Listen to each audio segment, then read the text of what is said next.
The Stranger I Met Episode 10. The Bitter Taste of Marriage. Written by Eberichukwu. James tried to drag my phone from me that day, and in the struggle, a fight broke out. He eventually snatched the phone, pulling violently at my braided hair until the front part of it tore out. Even now, my hairline remains scanty and uneven because of that day. He beat me black and blue, his blows landing without mercy, while my daughter Grace stood at a distance, crying and screaming helplessly. When the violence finally ended, James left the house without a word of apology. My children were devastated. I cannot describe the depth of emotional distress they endured. Quickly, I packed a few things and rushed with them to my parents' house. When we arrived, my siblings were filled with anger and sadness. They looked at my bruised face and whispered among themselves, humiliated, could it be because we are financially unstable?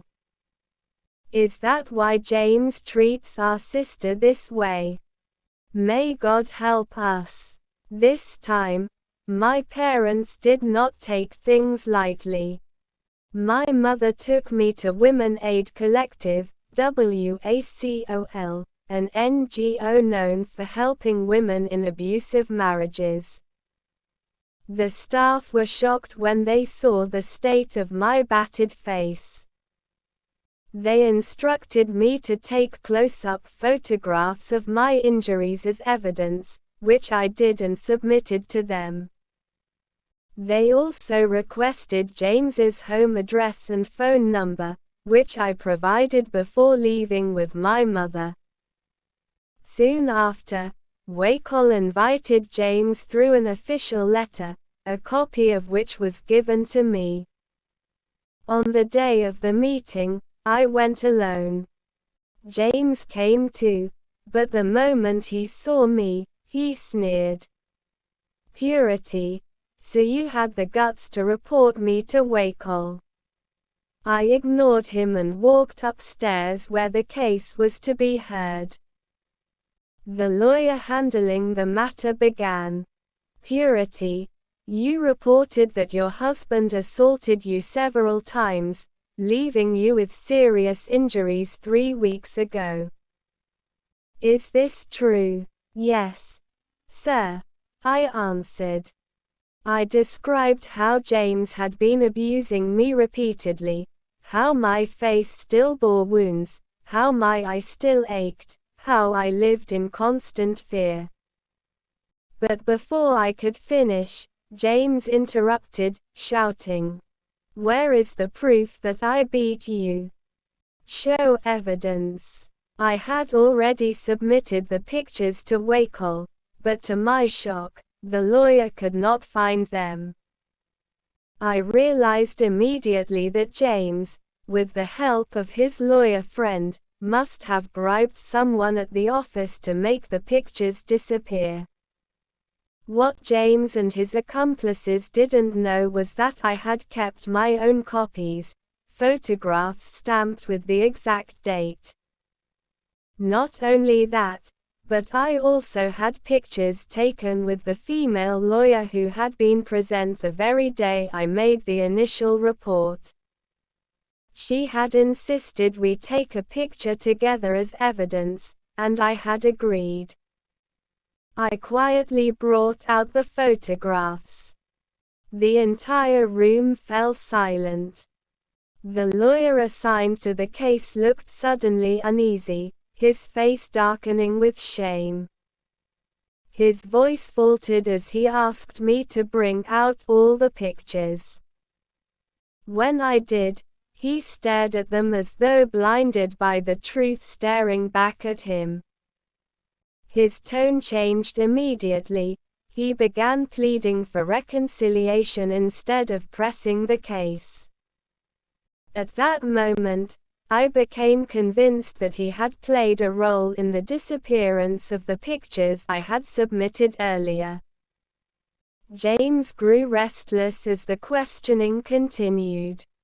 When asked why he frequently assaulted me, instead of admitting fault, he rambled.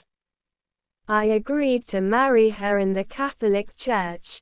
I sponsored her education. I sacrificed so much. The lawyer cut him short. James, you're not making sense.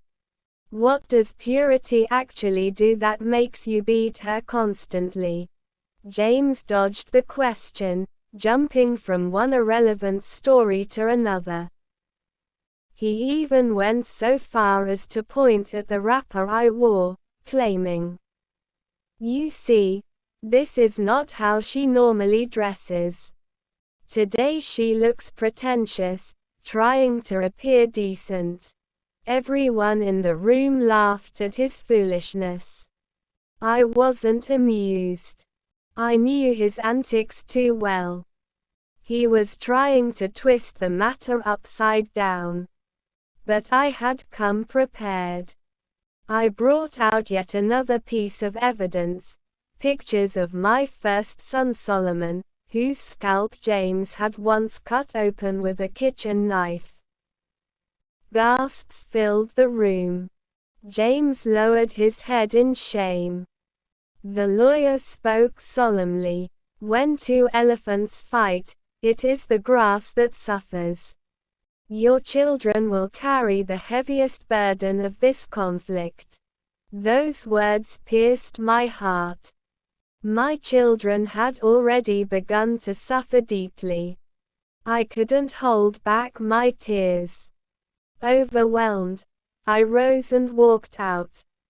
The lawyer hurried after me, begging me not to give up. I said nothing. Quietly, I boarded a taxi and left.